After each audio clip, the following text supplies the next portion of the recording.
Just don't F me up. Welcome back to the shit show. This is Just Don't F Them Up podcast with Mackenzie and Miranda, and we have such a special guest with us today. So it's special. We have Jenny Decker. She's an LMFT and a CCSP, which is a certified clinical services provider for ADHD. She has a private practice in St. Paul, Minnesota. And Jenny, I'm not going to lie to you. I have every single question. Well, I likely do not have every single answer, but I can make up stuff, so it's fine. That's fine. That's fine. If they do it in the NFL, it's good enough for me. Right? It's all good. It's all good. Can we just start with what the heck is ADHD? ADHD is a disorder that affects all ages, and typically it's where somebody experiences a difficulty like focusing. They often have hyperactivity that occurs either physically, like they have a hard time being still. And little kids will see that as like moving around a lot, but in adults, they might be restless themselves, getting up a lot. Like that's that person that always has to go get coffee and go to the bathroom. And they sit in like the back corner of the room anytime there's a presentation so they can, just move around. But it also includes a lot of hyperactivity of the mind too, which is what we see more for women, is that their hyperactivity kind of goes into their that space, and it causes a lot of like stress for women in particular. And so that's part of it, that hyperactivity part that, they'll often say that some people don't have it, but I kind of find everybody has it. It just shows up differently. That's my personal opinion. And then usually there's just the inattentive piece, which I think is what everybody knows about, right? It's hard to focus and pay attention. But what they're finding more and more is that one of the biggest factors that show up, or symptoms that show up with ADHD, is emotional dysregulation. So we talk about emotional dysregulation all the time with kids, but we often don't talk about it with adults so much. And for adults with ADHD, it's a big deal, and it shows up a lot. And it shows up in ways that are very different than like emotional dysregulation due to a mood disorder, or maybe like a personality disorder or something like that. It's usually, I call it like impulsive emotional reactions, and they show up quite easily. And so I help a lot of clients with that piece of ADHD, because that piece is what is not talked about a whole lot. Mm-hmm. That's already fascinating. Yes, I was just gonna say, like, licensed mental health practitioner. I work in this field. My oldest has been diagnosed and is doing some Adderall because we're just having a whole bunch of trouble. But the emotion regulation piece is kind of blowing my mind. I'm now wondering, does my middle little guy struggle with this? Because we are struggling with the emotion regulation piece with him every single day. Mm-hmm. And like he's in therapy and we're doing the things and we're working on the sleep stuff and we're working on all of that. But I'm like, maybe there's a piece here that's been overlooked. Yeah. Well, and ADHD is highly genetic, right? So if your older one has it, good chance other ones would too. I'm calling the pediatrician after this. well, good. I hope it is helpful in terms of like just being able to understand their little, I call them sparkly brains, a little bit better. Oh, that's so cute. Sparkly. That is so validating and normalizing. Yeah. I keep reading that ADHD is becoming more and more common, and who knows if it's really because we just have more people trained in assessing for it, or we have more treatments for it, or if we're genuinely just noticing it more with technology or what have you. What have you noticed change in the last 5-10 years with ADHD? I think what I hear from like researchers in the field is that really it's been around. We just haven't had a name for it, and and they even are still fighting about the name. So, that'll probably change too. Um, but, um, but they often like, it started as like the little 7-year-old boy syndrome, right? Like off the walls, climbing on refrigerators, and you couldn't quite help them settle down and focus. And that was like the poster child of ADHD, like back in the day, a long time ago. And now they're realizing like, oh, like it's not just about boys, of course, and that this is not a gender specific diagnosis. And now they're able to better identify what does ADHD look like in girls or females, kids assigned female at birth, or what does it look like in adults? Like, what can this look like just for any human, right? And I think what's tricky is that ADHD in general, like we all have some ADHD, like all of us have some of these things, right?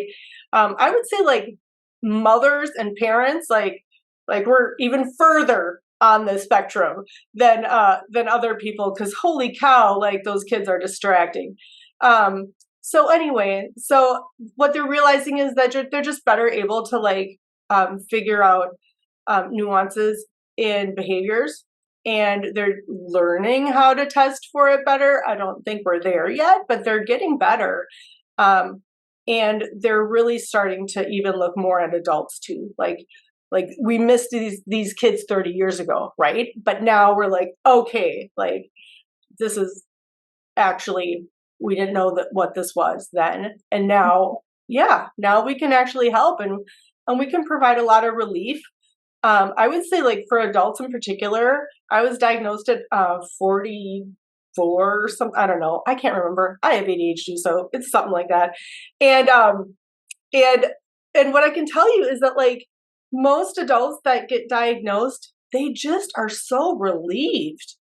They often have to do some grief work too, but they're so relieved that there's like a name to this thing that they have been holding in their head for so long and struggling with, and people have been able to kind of beat them up a little bit and kind of drag them down a little bit and criticize them for the ones with the messy houses and the late for everything and the hard to commit to plans and all those things that they see on the outside, right? But the person that has ADHD really is struggling on the inside. It doesn't always look like it. It looks like other stuff that our society blames as like kind of negative personality traits, but that's not what it is. So I think we're just going to see more and more people diagnosed, which is good in that it just means more and more people can get treatment, right? And get help. What does treatment look like? Sorry.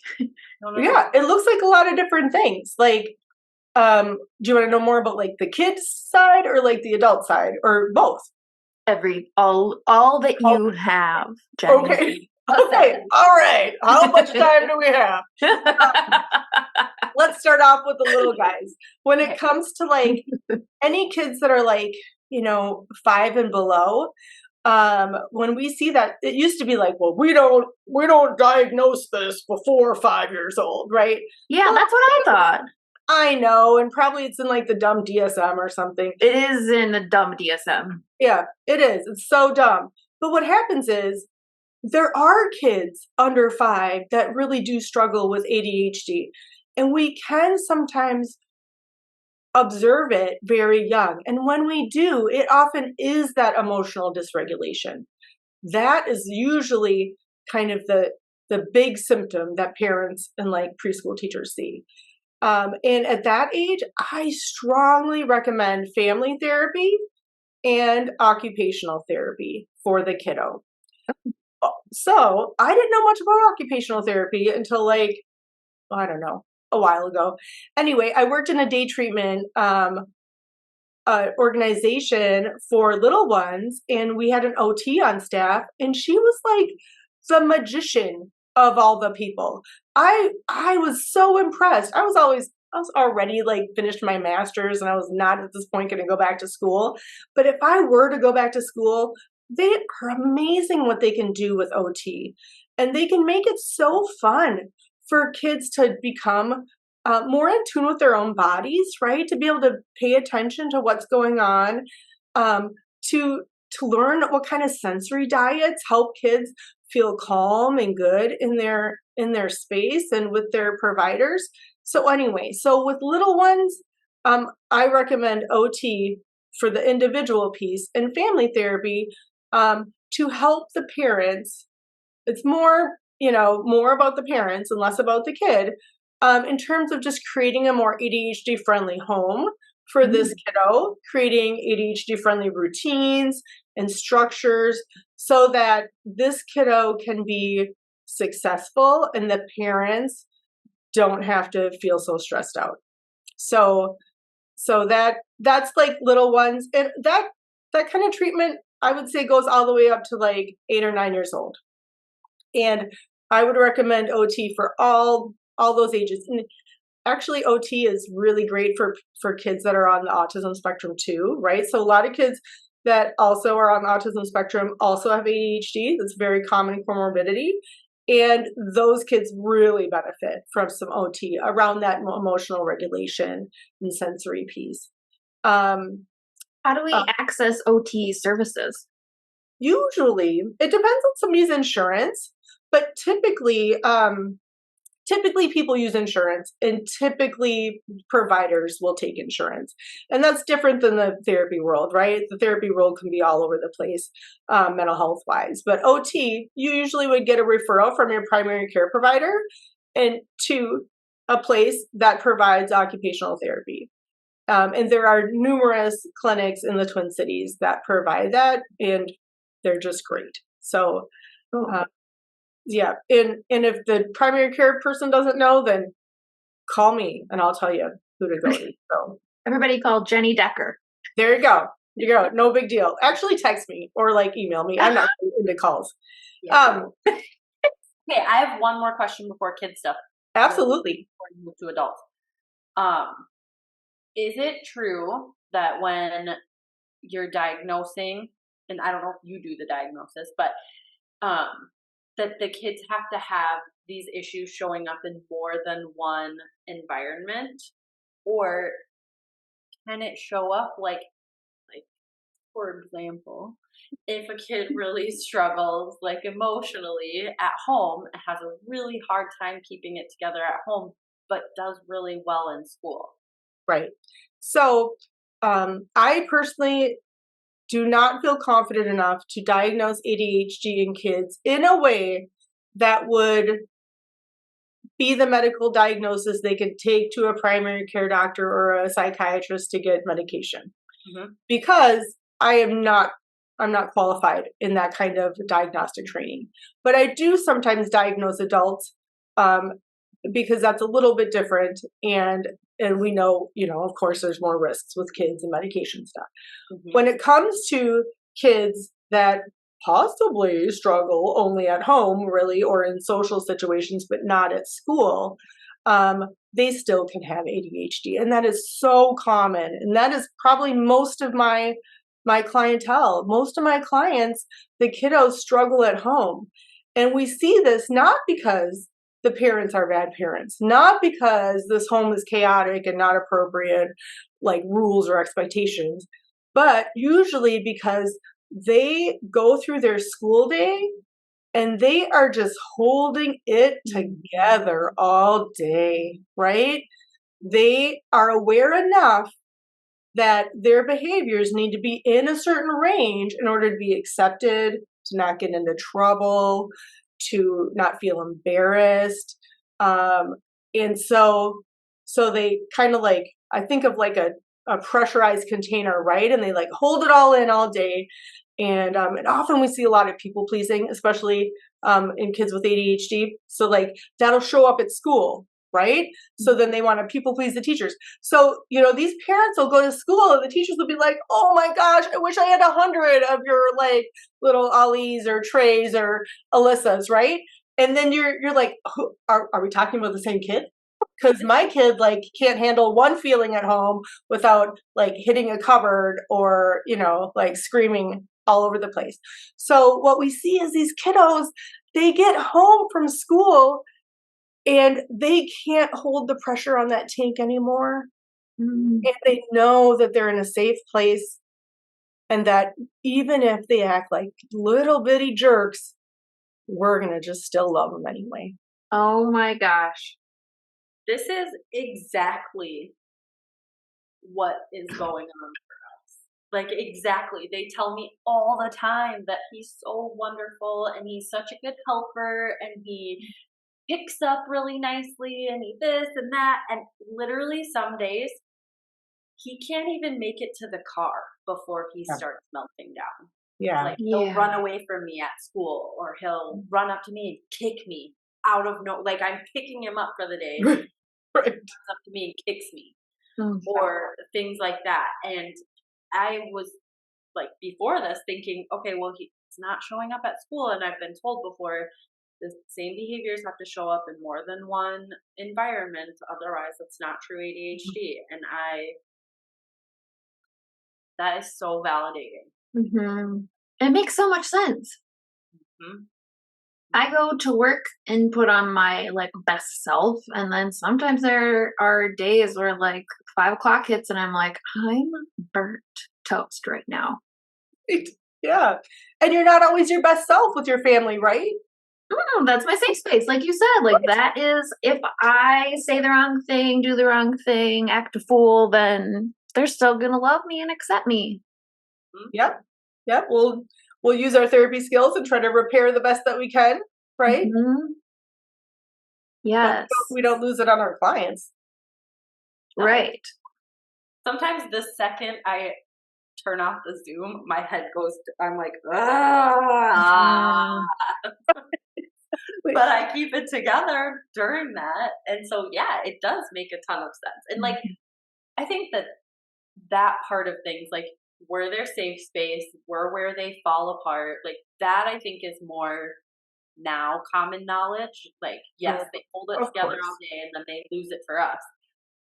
And I didn't know that ADHD could be a part of that. I just thought that was like behaviorally and like emotionally, they're just working really hard all day and then they lose it. But it can be tied into ADHD, and that is like blowing my mind right now. I'm having a hard time even like verbalizing it, because I'm like, this is what's going on for us. Like, yeah. This is it. I'm curious about, I mean, there's a lot of talk about the nature versus nurture stuff right now as trauma is becoming more and more, I mean, people just have more knowledge about it. So you've kind of touched on the genetic piece. What are some of the nurture pieces that we might see that affect ADHD symptoms? Well, what I would say is like, when it comes to that nature versus nurture, my professional opinion on that is that this is not, you cannot get ADHD because parents were like chaotic and not organized and didn't have their stuff together. That this is something that occurs because it's in the brain and it's in the body, right? And maybe, who knows, maybe it is related to trauma or something, like, but maybe not, right? Like, there's so many people that don't have significant trauma histories that have ADHD, and then so many that do that have ADHD. So look at that. Seems like not maybe a factor, but what we notice is that kids often struggle with their symptoms more if the family is unaware about how to make their home more ADHD friendly, right? So, like, I do believe that parents are doing the best they can do, right? Sometimes it's hard for me to forgive my own parents for making their own mistakes, right? Because I'm just a human with feelings and stuff, right? Messed up, goofy, confused feelings. But really, they did do the best they could do. And all parents are doing the best they could do. And when they know better, they do better, right? So we can provide more information for these families. There's this very traditional parenting style that shows up a lot in the Midwest and still shows up now, and I think it's less prevalent on the East Coast and West Coast, and probably more prevalent like in the South. But what happens is people are like, well, if they're not behaving, then you just do it harder. Do it Yes. more. If they're not behaving, it's the parents' fault. Yes. Right? If they're not behaving, it's because those parents are too soft, or they don't like give them consequences, or make them behave or anything, right? Like, that is BS. That is not real. So what is real is that parents can learn new ways to parent their kids, and you still need to hold your kids accountable. That's still a part of it. But we don't blame them and shame them when they make mistakes. We teach them differently. And I would say like a big part is just accepting that kids with ADHD, a lot of times their behaviors, 90 some percent, are not personal. They are not leaving clothes on their floor as like a personal FU to their parents. They don't even like think about it, right? They're not like, well, I want to make you pay more in dental bills, so I'm going to not brush my teeth. Right. No, not related. Their brains don't go there, right? Brushing teeth is actually a really tricky thing for some kids with ADHD and adults with ADHD. So that's a whole different thing we could talk about sometime. Interesting. And ways to like, well, I mean, you can ask now, but like ways to kind of hack that, because that can be a hard thing for people with ADHD to do. Yes. If you're committing to another episode, I'd like you to sign a piece of paper that says, I will come back, because I have so many questions. And you're talking about these things that sound small, maybe to people they're not experiencing, like brushing your teeth. But there are so many things with a dysregulated nervous system that become more difficult that we're not making space for. Right. Yeah. There is not to just yell more or spank or do more timeouts. Like, that doesn't do anything. Because trust me, I've tried it all. Like, it doesn't help them. And like, and it doesn't help us either. We don't feel good doing that stuff. Yes. No, we feel like crap when we do that stuff. Like, right. Yeah. So what do we do? Well, I will sign that paper for you, Mackenzie. No problem. I would love to come back. Woo! Jenny is our best friend. Best friend. Jenny is our best friend. Best. So thank you for the song. Some of the things that we can do is, I think, as parents anyway, for our own sanity and for the sake of like saving the relationship with our kiddos, is to not take their stuff personally, and to not feel like it is a direct insult to you, that it is defiant behavior. Sometimes it's defiant behavior, but most of the time it's not. And to really like approach our kids with more curiosity, and a little bit a lot of it more flexibility. You need to all be more flexible. They're not always good at, so we have to model that for them. Right. We've been hearing this more and more as we're doing these interviews is, we have our own, everyone has some level of narcissism. We're afraid what people think of us, and we want to show up the way that they will accept us. Tendencies or behaviors that kind of get in the way of us being able to connect, because if our kid is acting differently than society wants them to, we're afraid that it's a reflection on us or our parenting, and that that pressure then becomes, stop doing that. I don't like when you do that. Right. Just dysregulating them even more. And I love what you're saying about like, just meeting where they're at and saying like, what purpose does this behavior have? Yeah. Yep, exactly. And often they cannot answer that question when they're dysregulated, right? So we need to remember that stuff as parents.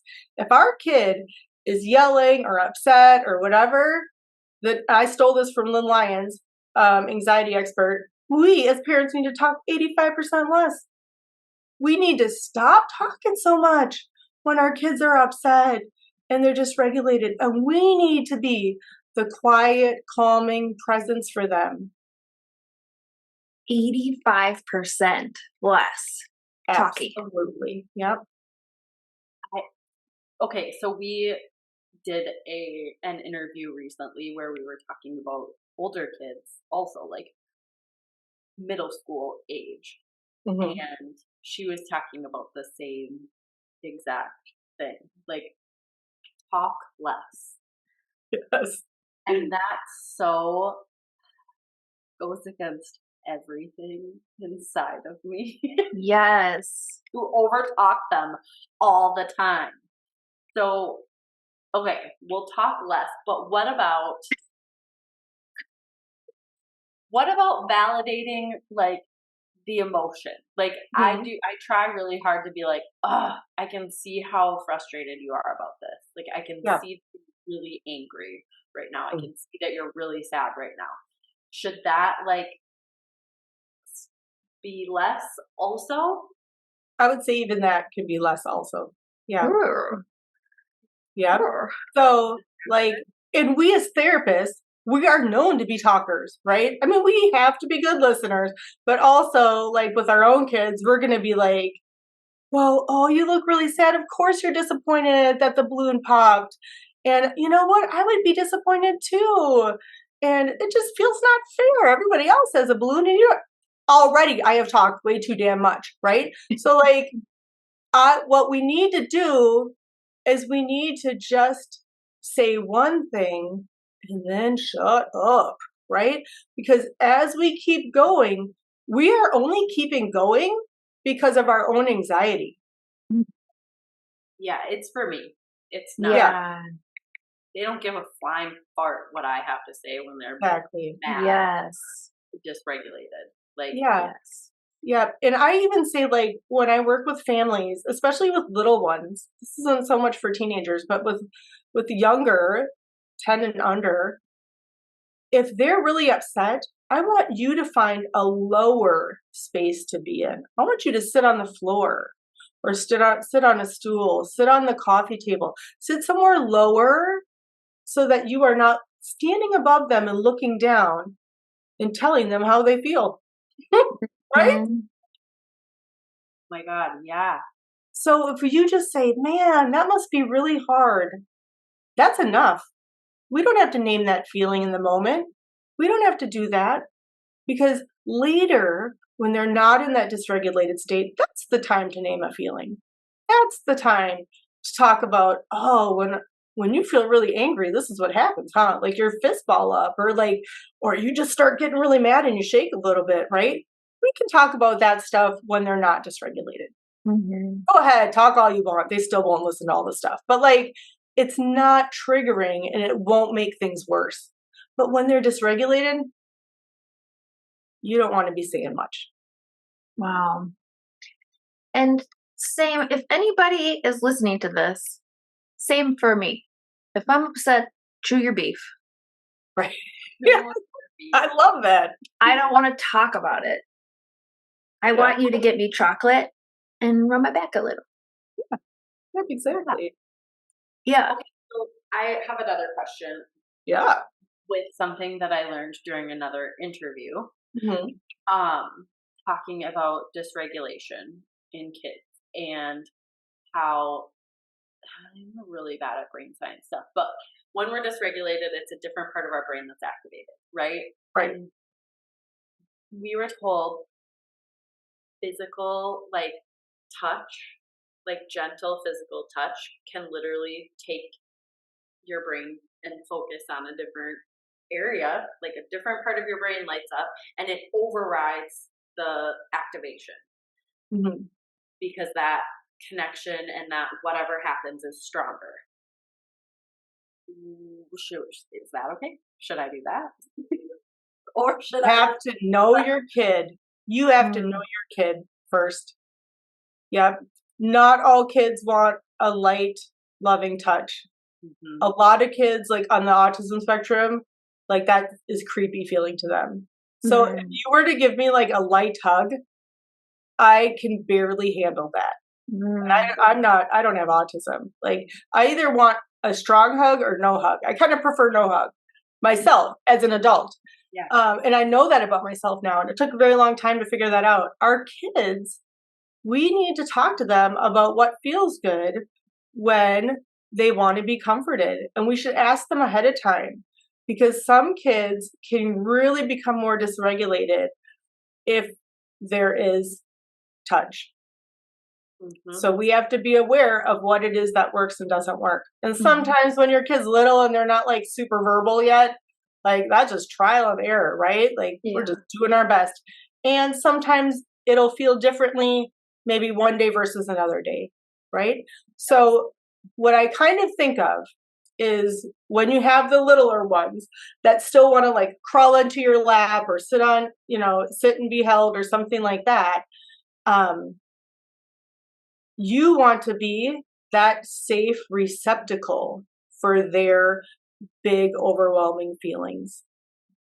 And they can choose if they want to come in for a hug or a pat or something. Or when they're not dysregulated, talk to them about what they might like. Or if they are really dysregulated and you're like, maybe they would like this, then you offer it without making them answer a question. So how you do that is they're like screaming or whatever. And you just say, if you want a hug, I'm right here. Right. So you don't try to make them answer questions when they're really upset. Right. Like, don't be like, what do you need right now? Or how are you feeling? Or do you want to go to a different room? Right. You offer options that they can do without having to use words themselves. That makes so much sense, because sometimes I'm thinking, like, as you were talking, I'm like, I hear all this stuff, right? But I need to be filtering it with like the ADHD filter. So like not all of the things, like name the emotion in the moment for them and validate that in the moment. That probably is overwhelming for them. And like answering a question, should we go to your room? Normally, answering questions is probably a lot for an ADHD brain, like making that decision and having somebody like, like rushing you to make it. And so then trying to do that to them when they're activated, I'm sure. And you're often gonna see defiance in those places, right? Yes. So like if you make a suggestion that normally they would be okay with, but because they are dysregulated at that time, you make that same suggestion and all of a sudden they're like, how do you go to my room? Don't tell me what to do or whatever, right? So like defiance will show up then, even for kids that are not even like inherently super defiant. And that can be part of how ADHD shows up too, right? So what I usually recommend to people is if a kid is kind of melting down and it's kind of like ruining the vibe for the rest of the family in the room, the rest of the family needs to leave. The rest of the family is more flexible at that point and can make that transition easier than the kid with ADHD or the kid that's dysregulated and feeling stuck, right? Let them have the space they need right there. Don't expect them to do more than they can do when they're already like, off the rails. Wow. Yeah. This, I mean, again, changes and kind of challenges that like parenting that maybe we grew up with or is more prominent in our culture is like, it's my way or the highway. Or if you're struggling, it's yours to fix. Yeah. And be quiet about it. But even suggesting like, okay, individuals who are regulated, leave the room, go do something else while we get regulated. Yeah. Wow. Like, when were you hanging out with my kid, though? You describe all of these things so accurately. Like, we just chill. Like, we do play dates and stuff. You just don't know about it.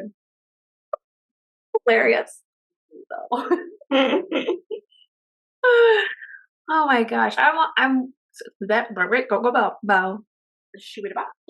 Yeah, there's so many questions like swirling in my brain about like But actually, it's all about I can do less. Yeah, totally. Do less. Yeah. And also like I forgot to say earlier, but like take credit for the fact that often your kids can hold it together when they're in public and at school. They can do that because you taught them that, right? School is not a magic place where they taught them these things because they have magic, powers. You taught them how to behave, and they know how to behave, and they know how to hold it together when they really need to.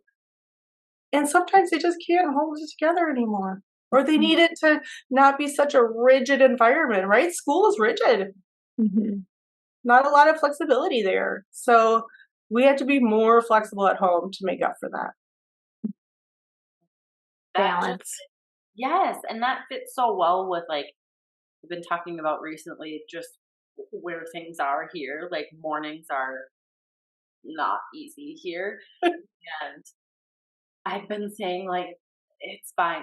My kids, they wake up and they want to start having snacks, and sometimes they wake me, and sometimes I'm blissfully unaware. And until recently, I was like, no, we're not eating that in the morning. We're not going to do this. We're not blah blah blah. I want you to wait. Have something like this. Have this. And I've just been like, whatever.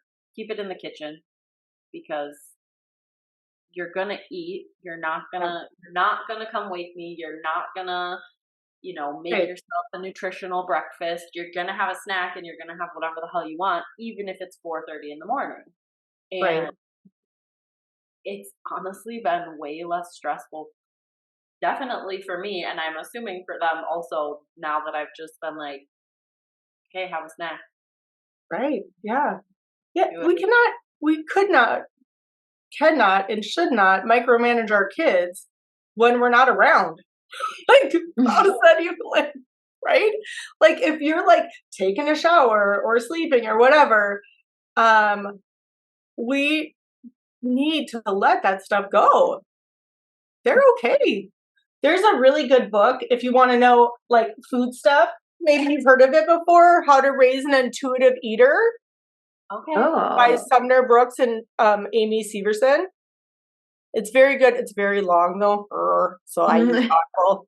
I did Audible. I call it the ADHD tax when I have to both purchase it on Audible and the paper version so that I can reference both of them. But I can't possibly get through this like with my eyeballs because I would just fall asleep every 4 seconds. It's so long, but it's so good. So anyway, I would like to actually do a workshop on this book or something because it's really a great way to feed families and cut down all of that fighting, conflict, expectations around like dinner times and meals and food. So good. So if I do that, I'll let you know and you can share about it. But Please, yeah. You do. I want to come. I'm coming too, so all right, no problem. you have No two problem. participants already. Excellent. I'll sign the Amazing. paper. Yeah. Okay. All right. Okay. You see my anxious attachment there, like sign the paper saying you're gonna come again. Yeah. Love me. Notice my ADHD where I'm like, I'm probably gonna do this, maybe. I don't know, right? Like someday I'll pull it together. Maybe. Yeah, exactly. Yes. Therapists, we're just like you. Absolutely. Oh my gosh. All this is so helpful to learn. I hope it's helpful to others because for me, I'm like mind feeling blown right now. Yep.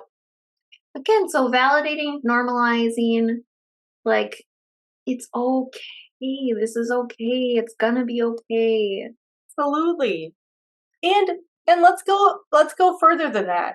Right? So I'm giving like these ideas of like how to respond differently to our kids when they're dysregulated, right? Like also like how can we like rearrange routines in our home so that physically it's a better fit for our family and stuff? How can we respond when our kids do misbehave and, trying to be calm about that stuff? I am not calm and confident and a great safe space 100% of the time. No.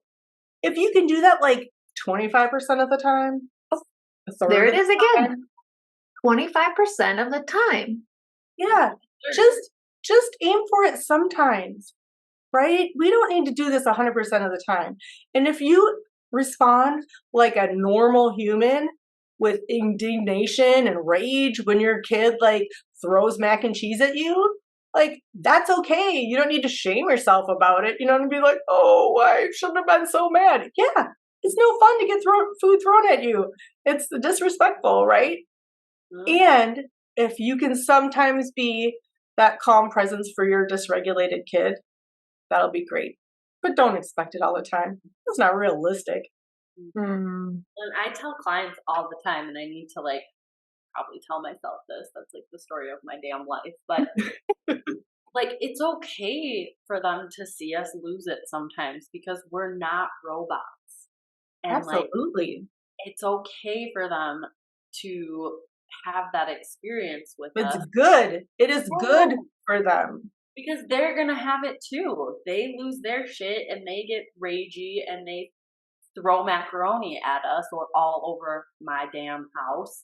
And like we all do it. And so I think if we were perfect all of the time, it would set the expectation for our kids that, oh, I'm supposed to be perfect all the time. I'm never supposed to have big feelings.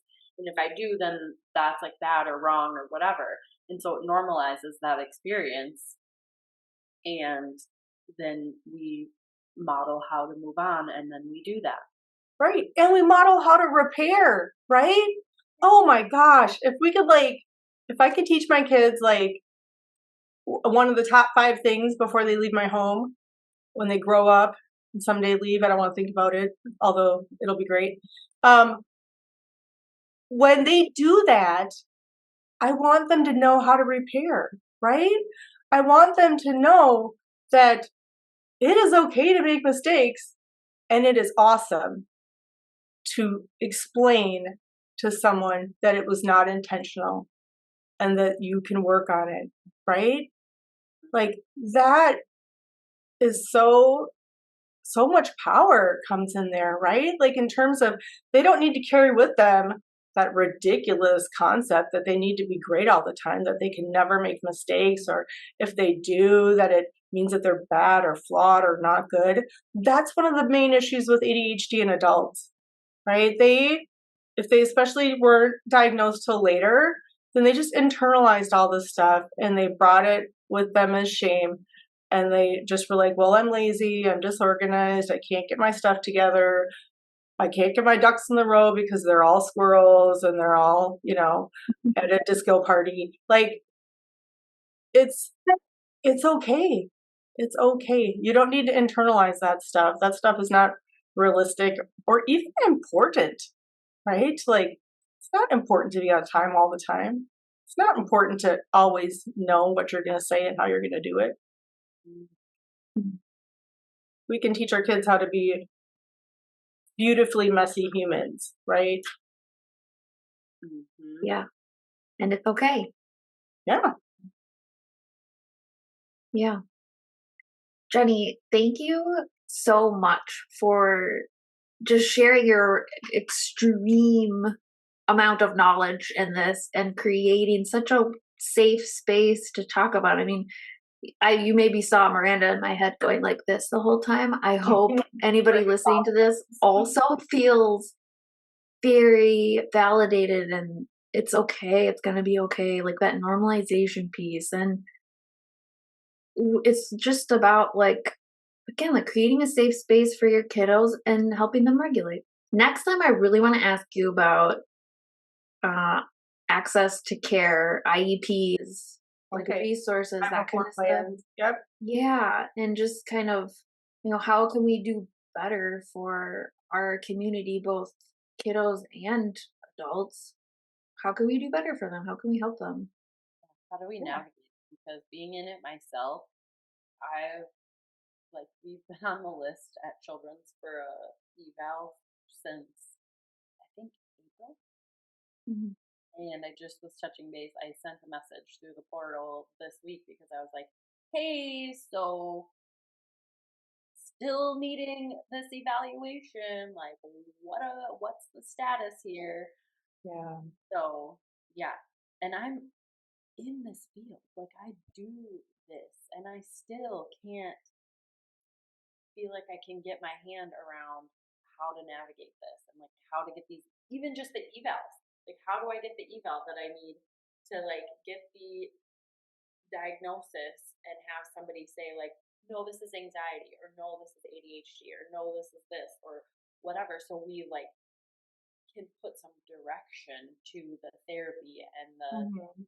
stuff that we're doing at home. Like, I feel a little bit directionless at this point because I don't know, especially with my middle, if it's anxiety driven or if it's ADHD or if it's whatever. Right. Right. The barriers are real. There are real barriers to accessing the right support. For kiddos in particular, it's harder for the kiddos. A little easier for adults, or just more providers for adults than there are for kids. Yeah. Um, Yeah. but also like as a parent, especially a parent that isn't, a mental health expert, how are you supposed to know what kind of services a kid with ADHD would need? Like, even Yes. if you like figured that part out, right? Like, how do you even Yes. know, like, what services they could benefit from, and like, and where to go, and how to, I mean, it is Where to start? Like, so right. I think, yes, we could do a whole episode on that. Like, how do people get into it? Where do we start? Who do they start asking? Like, just Mm, what does that process look like? Because it can be really daunting. It's like, yeah, you didn't give me any information, and I don't know where to go from here. Mhm. yep, exactly. It is very overwhelming. And then let's just in case, sprinkle a little ADHD on that adult too, right? Does that adult have some ADHD? Little Right. hard to make those phone calls and remember to do them during business hours and keep all that stuff Keep track of who you have to call back and who needs what right. information and who needs what paperwork Yeah. scanned for them. Right. Yeah. Mm. Oh my gosh, I loved this so much. This was so, so, so informative. Like, I can't say thank you enough times. Like, you are my favorite person right now. Well, thank you for having me on the show. It was really fun to just chat about this stuff. I love talking about this stuff. I'm very, very passionate about helping those. It just feels You like a can tell. misunderstood diagnosis, right? Like just Yes. misunderstood. Yes, Yep. So you can It's definitely feel your passion. It's awesome. Mhm. Yes. Thank you so much. We'll be in touch about our matching tattoos. all right. Oh, excellent. Excellent. I know where I want it already, right there. So okay. Sounds good. All right. And thank you for offering such a resource for parents and families, right? Like Mm. they do need to try less. Yeah. Like But amazingly, that will actually it doesn't need to be this hard. Mhm. Yeah. it's a definite theme. Do less. I Yeah. love it. Yeah. Yeah. Okay. Thank you so much. If you like this podcast or like our other episodes, you can check us out on Just Don't F Us Up podcast. Give us some 5 stars. Give us some follows, whatever tickles Like, your fancy. likes, shares, Mhm. spread the word. Spread the word. Help us help our communities. Yes. Yes. Mhm. I'll be friends. And then be friends. Like us. Like us. Okay, bye. Bye. Yay. Okay. Oh, Jenny, thank you. That was so awesome. Thank you so much. Mhm. Okay. I'm always worried I talk too much.